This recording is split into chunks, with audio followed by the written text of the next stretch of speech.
Саламатсыздар ма, менің тұрақты қолдаушыларым. Бүгін сіздерге керемет әрі тез уақытта дайын болатын, яғни бір сөзбен айтқанда, идеальный бисквиттің жасалу барысымен бөлісетін боламын. Ең алдымен менің каналыма қолдау білдіріп, тіркеліп кетсеңіздер, ұнаса лайк басып, комментарий қалдырсаңыздар, және де қоңыраушаны баса кетуді ұмытпаңыздар. Сіздердің әрбір қолдауларыңыз мен үшін маңызды. Ал ендеше бисквитімізді жасап бастаймыз.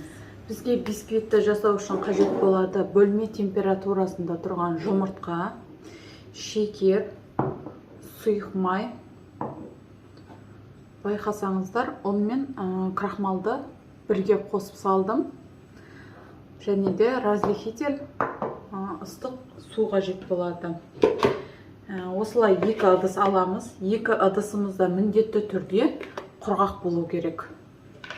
Және де венчигіміз де құрғақ болу керек.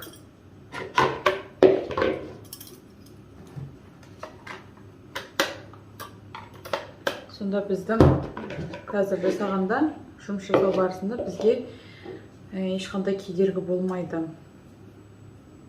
Жұмыртқаны ағы мен сарысын ешқандай желтоғы белокқа түсіп кетпеу керек. Барынша ақырындап ағы мен сарысын ажыратып аламыз.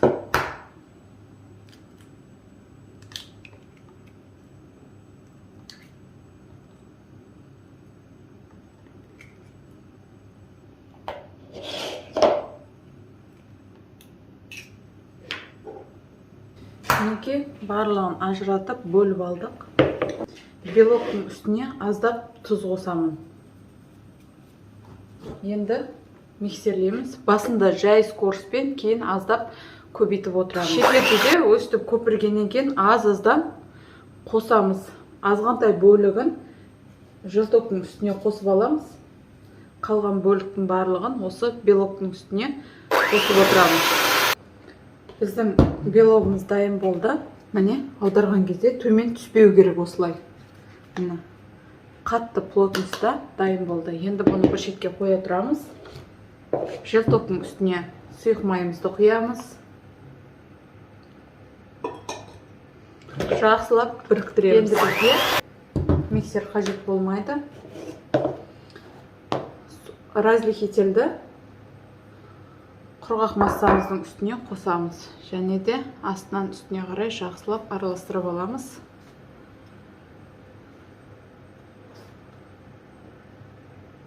Міне, біздің қоспамыз дайын болды. Енді 2 сұйық массаны бір-біріне біріктіреміз.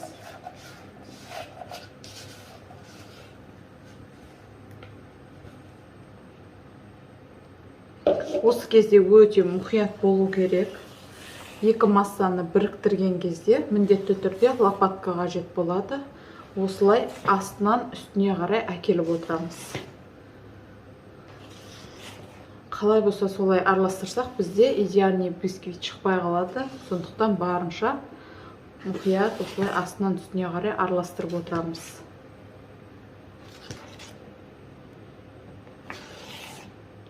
Мінекей дайын болды. Енді ұнды да аз-аздан қосып отырамыз осылай. 3-ке бөліп саламыз. Міндетті түрде астынан үстіне қарай айналдырып осылай араластырамыз. Бізде уже масса қоюланып, араластыруымыз қиындап жатыр. Осы аралықта міндетті түрде 3 қасық ыстық қайнап тұрған судан құямыз.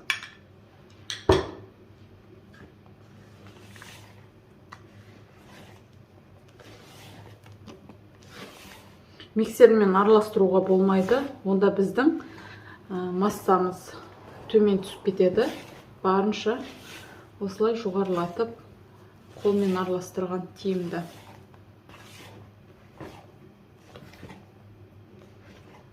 Міне біздің массамыз дайын болды уже.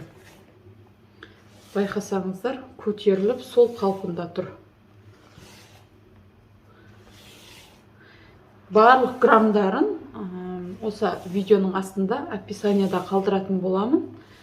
видеоны соңына дейін көруге мен кеңес беремін. Өйткені көп адам дұрыс жасалмауы мүмкін. Сондықтан барынша видеоны соңына дейін көріңіздер. Сонда сіздерде де идеальный бисквит шығады. Міне, дайын болды. Енді формаға құямыз. Осылай формамызды дайындап аламыз. Мен 20 диаметрде пісіретін боламын. Астына міндетті түрде фольга төсемін. Және де фольганың астына міндетті түрде осындай противен қою керек. Өйткені біз құйып алып қалай аламын деп ала алмай қалуымыз мүмкін. Ал енді пешті қыздырып қою керек. Осы бисквитті жасап жатқан уақытта пешіміз міндетті түрде қызып тұру керек. Ал енді ақырындап формаға құямыз.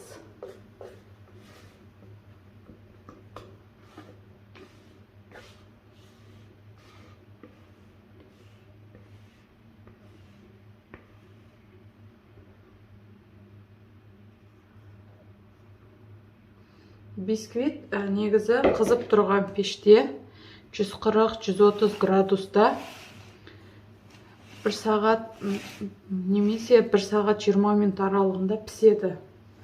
Яғни бисквит сол кезде әдемі шығады. Неге енді қызып тұрған пешімізде пісіріп алатын боламыз. Неге біздің бисквитіміз дайын болды.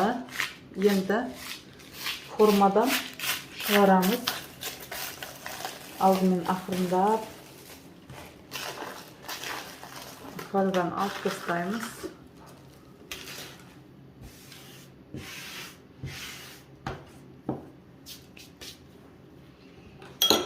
Енді суымай, вообще формадан шығаруға болмайды. Суытып барып шығарған дұрыс.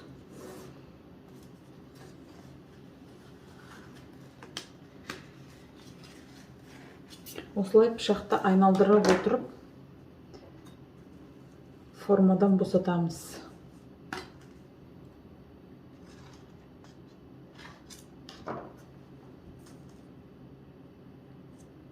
Қазір бізге форма керек болады. Мынаның биіктігі, несін қараңыздар. Идеальный бисквит.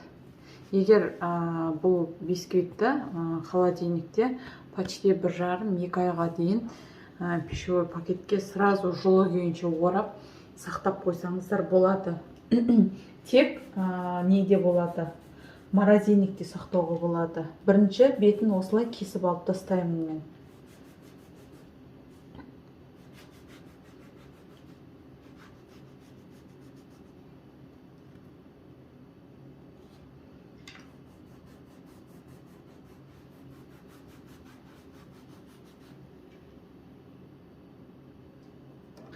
Және де осындай бисквиттерге арналған осындай ара сияқты пышағым бар. Қазір сонымен теңдей етіп 3-ке бөлемін. Маған 3-ке бөлген жақсы, өзіме тиімді. Бірінші пышақпен айналдырып осылай із сабаламыз жолын.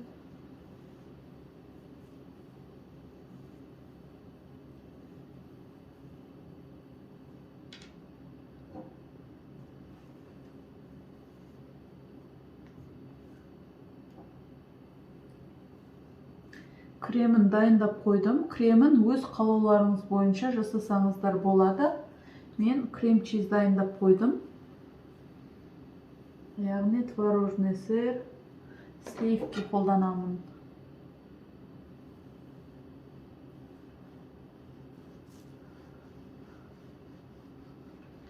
Осылай бөліп аламын. Шын қараңыздар. Сондай нәзік.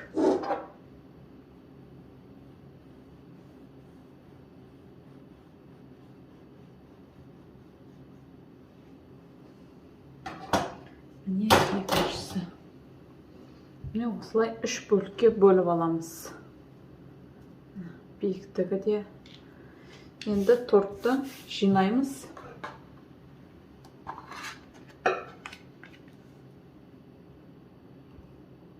Пропитка жасап қойдым. Мен өзім постоянно қолданатын пропиткам менде. Бұл пропитка жылы сумен, яғни сгущенканы қолданамын. Біреулер сүт қосып жатады, немесе шекермен суды араластырып қолданып жатады. Маған өзіме осы пропитка өте қатты ұнайды. Тортымыз да әдемі, нежный болып шығады. Дәмі де күшті болады.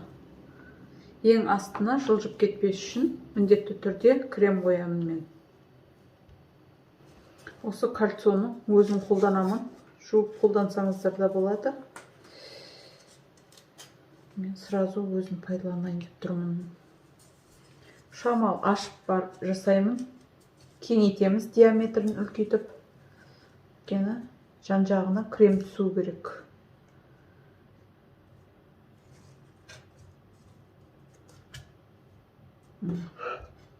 Мына бисквитіміз бос болып тұр міне. Где-то бір 21-22-ге үлкейтеміз. Кремді де осылай дайындап қойғым алдына. Міндетті түрде барлық бисквитке мен пропитка қолданамын. Өйткені 1-2 сағат холодильникке қойып, сразу жей береміз біз.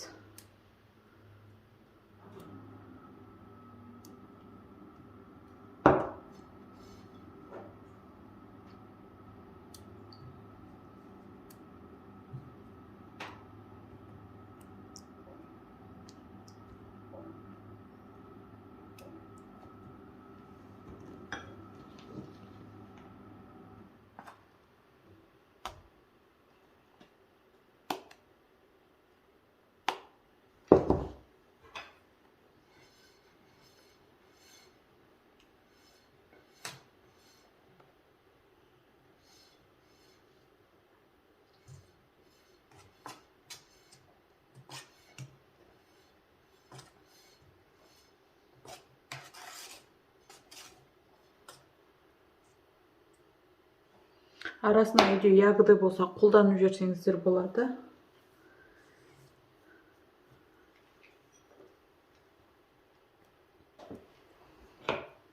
Соңғы бөлігін осылай мен астыңғы жағына бетіне қолданамын. Астыңғы бөлігін. Сонда тортымыз тегіс әдемі болып шығады. Және де бұған барынша пропитканы молдау қолданамын. Өйткені біздің астыңғы бөлігіміз аздап қаттылау болуы мүмкін. Сондықтан жұмсақ әдемі болу үшін пропитканы мол қолданамын. Барлық бөлігіне жеткізіп.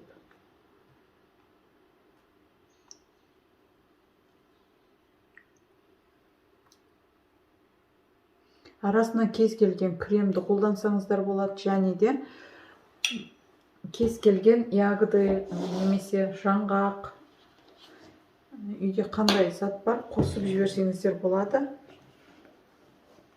Мен сыртын кокосовый стручкамен қаптағандықтан ешқандай ягоды да дәнек те қосқан жоқпын.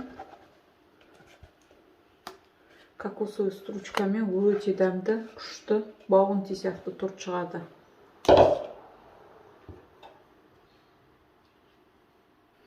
Мінекей дайын болды. Қазір енді бетін пищевой пакетпен орап тастаймын.